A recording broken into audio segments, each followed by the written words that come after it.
In this lesson, if you hadn't figured it out from this picture here, we are graphing. I know that everybody just loves graphing, but even if it's not your thing, I'm going to try and make it kind of easy for you.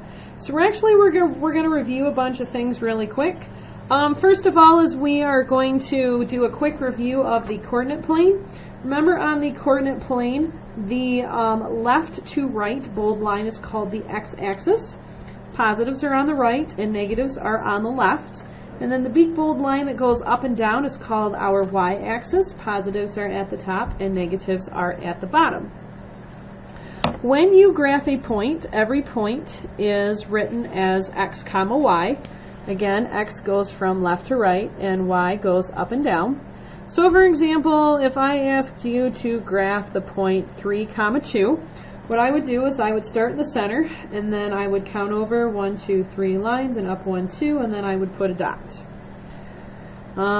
If I had asked you to graph, say, negative 4, 5, I would then switch and count to the left, 1, 1, 2, 3, 4, and up, 1, 2, 3, 4, 5. And then things get kind of weird sometimes when you see a 0. So like 0, 3, 0 always just means that you stay. You kind of get to skip that direction, then I'd be going down. 1, 2, 3. So, quick overview of graphing. Some other important information to know is that the dead center of your graph has a fancy name. It is called the origin. Also, if it's been a while since you've heard about quadrants, this is Q1, Q2, Q3, and Q4. Q short for quadrant. They are just the different sections of our graph. Okay, the next quick thing to review is slope. There are 4 different kinds of slope. They are positive, negative, 0, and undefined. Undefined is the one that goes straight up and down. 0 goes straight left to right. Positive is uphill to the right, negative is downhill to the left. For the most part in Algebra 2, we'll be working with these two, positive and negative. The other important thing to know about slope is that when you see it as a number, it usually looks like a fraction. That fraction has 2 parts to it. It is called the rise and the run. The top number, the rise, has 2 different directions it can go, either up or down. Remember, up is positive, down is negative. And for the run, there are 2 different directions that it can go, which is left and right. Again, remember that right is positive and left is negative. The big thing that confuses people a lot is they'll get rise and run mixed up with XY. So when you see XY, it's left or right first and then up or down, but if you are looking at a slope fraction, it's always up or down first and then left and right. I don't know why the mathematicians couldn't come up with something consistent, but just something to be aware of, that the order is different depending on what it is you're trying to graph. Okay, next thing to review is this fancy equation, y equals mx plus b. This helps us know how to graph a line. B is always our first step. It tells us where the dot goes on the y-axis, this thing over here. So it has a special name, and that is the y-intercept. The m is the second step, and that is our slope. That tells us how to travel from this point to the next point. We've already talked about slope a little bit.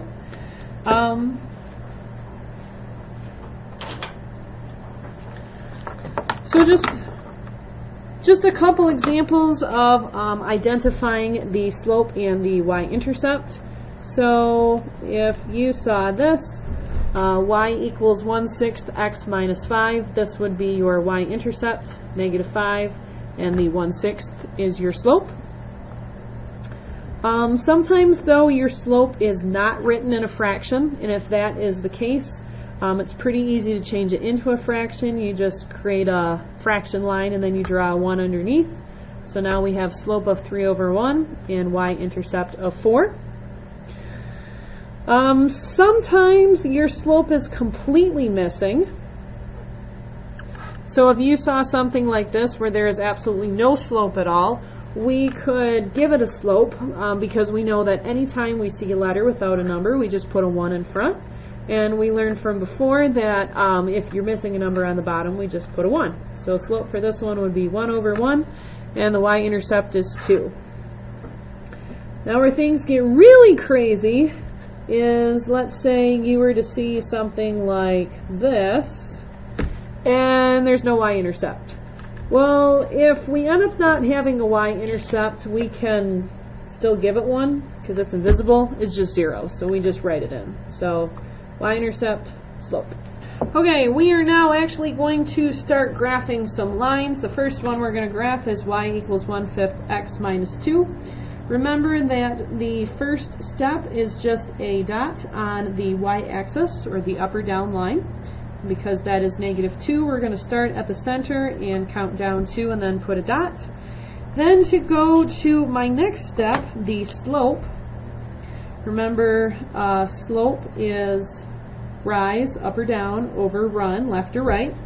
So when I get ready to do my slope, I'm actually going to start from the very first dot. I'm not going to go back to the center. We've already done that, so we're picking up from our very first dot.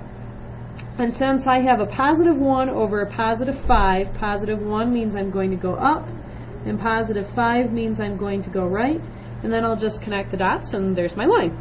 Doesn't get any easier than that. Okay, next equation, y equals -5/3 x plus 4.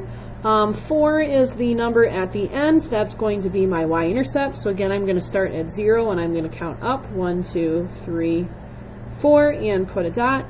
When it says -5/3, now we have to worry about doing a negative direction. So I'm going to keep the negative with the 5 and count down 1, 2, 3, 4, 5. I've used up the negative sign, so that means the bottom is positive, which means I'm going to count 3 to the right. Only 3 to the right. Make sure you count carefully. There's my next dot, and I'll just connect the dots, and then I'm done. Next equation, y equals x minus 1. Remember, when you have missing numbers in front of a letter, you always put 1 in front of it, and if we are missing a bottom, we just put a 1 on the bottom. So I'm going to be starting at -1, and then 1 over 1 means I'm going to go up 1 over 1. Pretty easy. Connect the dots, and we're done. Next example, y equals -3/4 x, and we're missing the number at the end. Remember, if you're missing the number at the end, you just put a +0 in behind it. Sometimes it's hard to tell, though, what your negative goes with, so you get a choice. Like, you could do it with the top if you wanted to, or you could do it with the bottom. It doesn't matter. The key thing is that you can only use the negative one time. So I'm going to use the negative with the 3, but going back to 0, we're going to start in the center. Then I'm going to count down 1, 2, 3, and over 1, 2, 3, 4, put my second dot, connect the line, and I'm done. Okay, so we looked at some examples so far of a positive line, a negative line, of what happens if we have missing numbers. In our next 2 examples, we're going to find out what happens if your line will not fit on the graph. Okay, next example, y equals -4/3 x minus 5. Let's suppose that I was confined to this little tiny area. And I was not allowed to fit anything on the bigger graph. So I'm going to start at -5, which is actually right here at the very bottom, and there is not room for me to go down 4. So what do I do instead? Well, remember how I said it doesn't matter where you use the negative sign, you get a choice? So I'm actually going to use the negative sign with the bottom number, and which means that the top number will turn back into a positive. So what that means is that instead of trying to go down 4, I'll have room to go up 4. 1, 2, 3, 4. And since 3 is negative, we're just going to go backwards. 1, 2, 3. And look, it fits on the graph. Connect the dots, and you're done. Last example, very last example, y equals 3/2 x plus 5. So again, I'm going to start here at 5. But there is not room to go up 3. So what can I do instead? Well, it's kind of hard to change directions. I don't have any negative numbers that I can work with. So it looks like I'm stuck, except for this fun trick. Believe it or not, you can take a positive fraction and you can turn it into a double negative fraction. The reason that we're able to do this is because if you remember that this line sometimes means division, a negative divided by a negative makes a positive. So that's how we're in the clear. Okay, so what I'm going to do then is I'm just going to go down 3, 1, 2, 3, and then left 2, 1, 2, and connect the dots, and I'm done. That's it. Thanks for watching.